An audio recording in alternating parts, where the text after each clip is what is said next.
Just, wow. That's all you need to say. Yeah. All right.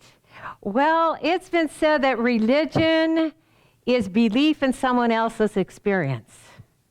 Spirituality is having your own experience. Spirituality doesn't come from religion. It comes from your own soul. Now, there's an example of this. There's a story about a group of theologians who were having a rather heated discussion about predestination versus free will.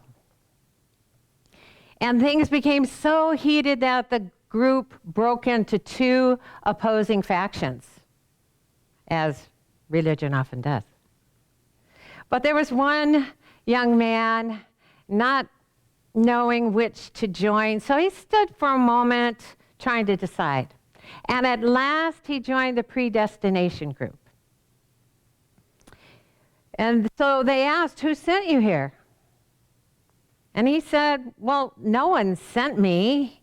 I considered the facts and decided on my own." "Free will?" they exclaimed. "You can't join us. You belong with the other group." So he followed their orders and went to the other side. And there someone said, "When did you decide to join us?"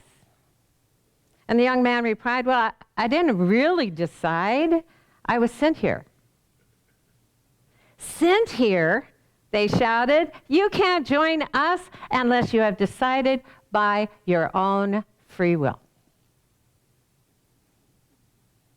Following rules made by others that don't feel right to us, following advice from another that doesn't feel good within us, is a choice we make not to use our own free will. Not using our own free will is a choice only our own free will can make. That's why Abraham Hicks tells us, you are so free that you can choose bondage. You are so free that you can choose not to feel free. That's freedom. Now, as everyone here and most everybody knows, LEC is not a religious organization. We are a spiritual community that practices free love. You could say that we believe in divine predestination and human free will for every living being. We attract an unruly mix of spiritual individualists and seekers of truth who are not looking for someone to tell them what to think, but how to master their own minds. We appeal to those who aren't looking for rules, but for direction. And that direction is always look within. Yet sometimes, as we observe certain religious traditions, that observation can offer us a deeper experience of ourselves and life.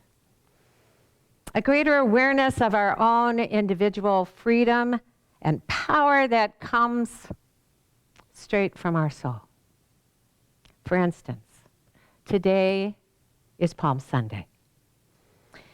And it's an excellent time for us to look at the teachings of Jesus and how his life offers us a deeper experience of ourselves.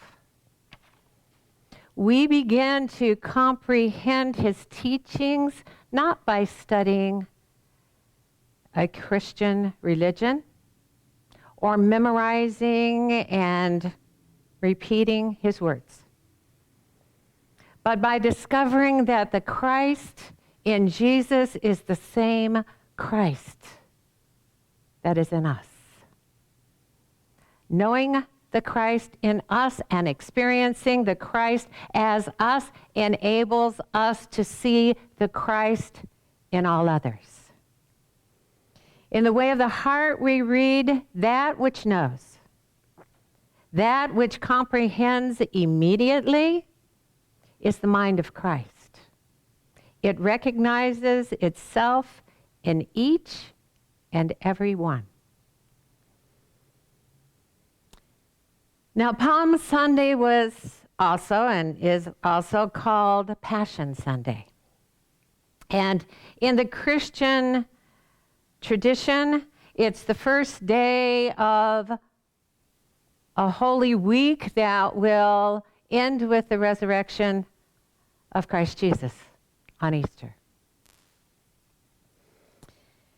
It commemorates what Christians today refer to as the triumphant entry of Jesus into the city of Jerusalem on a beautiful spring day, just a week before his crucifixion. And palm branches in pre-Christian days were rewards given by the Romans to the champions of certain games. And they were used as a celebration of military successes. And so when the people laid palm branches along the path that Jesus would take, they prepared the way for his triumphant entry into Jerusalem. And when they waved palm branches as he passed by them, it was a sign that they were celebrating his upcoming victory. Now, some greeted Jesus as a powerful healer, as the Prince of Peace, sent from God.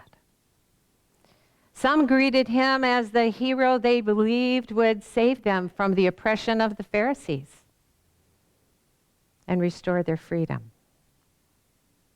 But as we read in the Way of Transformation, the mantra of Jesus when he walked the earth was, "It is truth, I will live, not for another, but for myself. And my destiny can only be that which reflects God in this world." Bible scholars tell us that Jesus entered Jerusalem from the east side of the city riding on a donkey, accompanied by his disciples and his followers, unsophisticated peasants and out-of-work fishermen. But the procession of Jesus wasn't the only one entering Jerusalem that day. Through the Western Gate, traveling at the head of an imperial parade and a column of thousands of soldiers carrying armor and weapons and banners and emblems, was Pontius Pilate, an imperial official and the governor of Judea with a brutal reputation that was the very antithesis to a Prince of Peace. Judging by appearances, things looked more tragic than triumph for Jesus. The odds didn't look so good if he was supposed to save the people from the oppression of the Pharisees and restore their freedom. They were outnumbered and outarmed. In fact, we're told that there were some in the procession of Jesus, including a few of his disciples, who were afraid that Jesus was going to his death. And he was. But he was unafraid. Jesus had intentions of his own for himself. He perceived himself differently than those around him did. And it was of no concern to him what others thought he should do. In A Course in Miracles, we read, "The name of Jesus is the name of one who was a man, but saw the face of Christ in all his brothers and remembered God." So he became identified with Christ, a man no longer, but one with God. Even though Jesus told his disciples he planned to triumph over death, even though he told them that the things that he did and would do, they could do also. And even if he told them over and over again that with God all things are possible, because they could not comprehend how any man could triumph over death. Some didn't believe Jesus could. In Science of Mind, we read, the life of Jesus is not a sad story. His life was a triumphant march from the cradle into eternity, and not from the cradle to the grave. Which brings us to the title of today's talk, Tragedy or Triumph. Life more than 2,000 years ago was the same as it is today. An experience based upon individual perception. What we believe, we perceive. What we perceive about ourselves and our relationship to God, what we perceive about others, even Jesus, is all we can experience. So a good question to ask ourselves is, do I believe that with God all things are possible for me and the world I see? Or do I believe Jesus was not the same as me? That he was more divine, made of a holier substance than my own?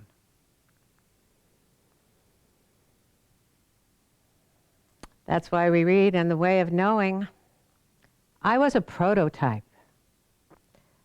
for what is to come, an expression in time and space of what all of you are destined to be. Yet that destiny is but the remembrance of what you have always been beyond the veil of illusions. Even though a long-held belief is not bringing us happiness or peace of mind, still, it's difficult to let it go. Because as unhappy or empty or conflicted as we might be, what we perceive about ourselves feels so familiar, so much like us. Ever heard something negative and said, "Oh, that is so me"? It feels true because we've had years of living as a personality of vulnerability. Years of proving that we can't have what we want. Years of evidence that God doesn't answer our prayers. And so we habitually prepare for disappointment so it doesn't catch us by surprise. Now, we're all familiar with the Boy Scout and Girl Scout motto, be prepared. Scouts are taught to be prepared for emergencies that could happen at any time in this chaotic, unpredictable world. To be mentally prepared beforehand for any accident or disaster that might occur. The adult motto becomes, expect the best, but prepare for the worst. And that may sound like sound advice. Because when we let fear triumph in our mind, it seems in our best interest to prepare for the worst. We hope to avoid tragedy by protecting ourselves and our loved ones and our possessions. And then we wait to see if we've prepared enough. But when we're preparing against the bad things that might happen in our life and in this world, we're unprepared for the entry of holy inspiration and divine direction in our preparation. When it comes to healing our body or harmonizing our relationships or increasing our finances or just simply going out and enjoying the day, we live with a wait and see attitude. We'll see how it turns out, then we'll know. As if there's something else or someone else in charge of our life experience and our destiny. When all the while, our destiny can only be that which reflects God in this world.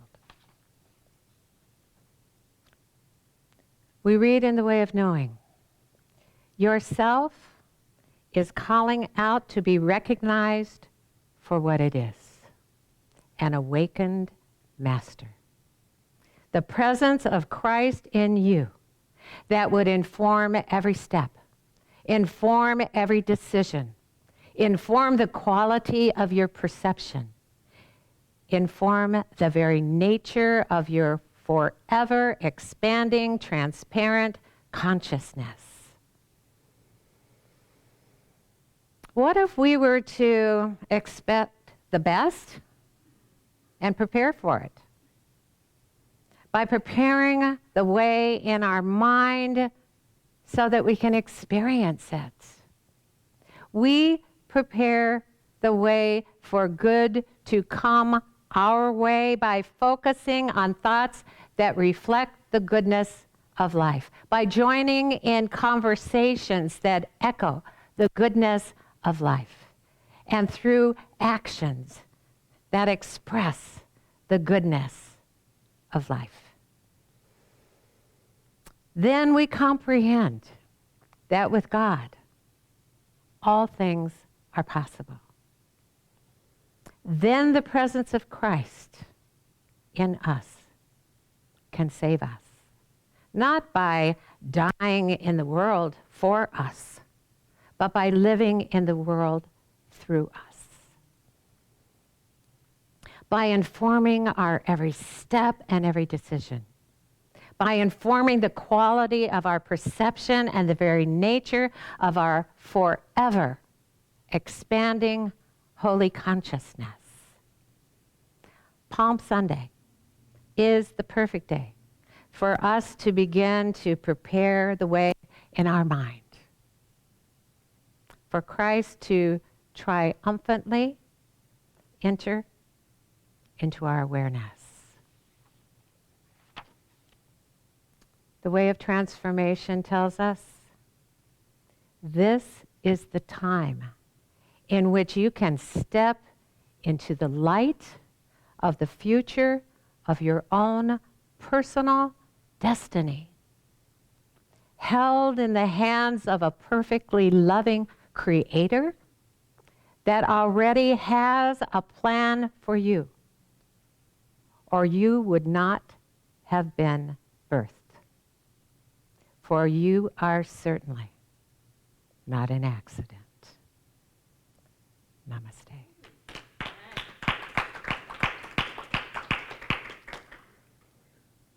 Oh, how I love Jesus. Just gotta say. Okay, well, this is the time of our service when we get to say thank you, thank you, thank you. Oh, for being here in the sanctuary. Thank you for your love and your support, even when you're not here. Thank you for your comments on the live stream. Thank you for all the good that you share about us with your friends and those you meet. Thank you for caring about you and the truth of who you are, knowing that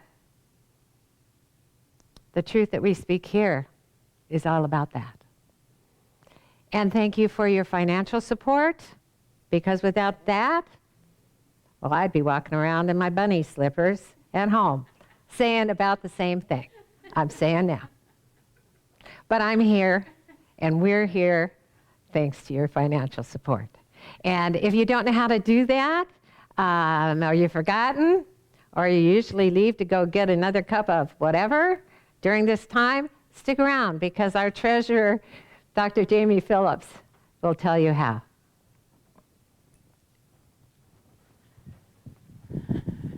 Thank you. Hi, everyone. Hi. Okay.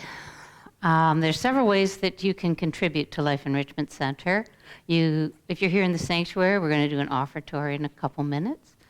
For those of you who are watching on the live stream, you can go to our Facebook page, which is facebook.com/Life Enrichment Center, and hit the donate button.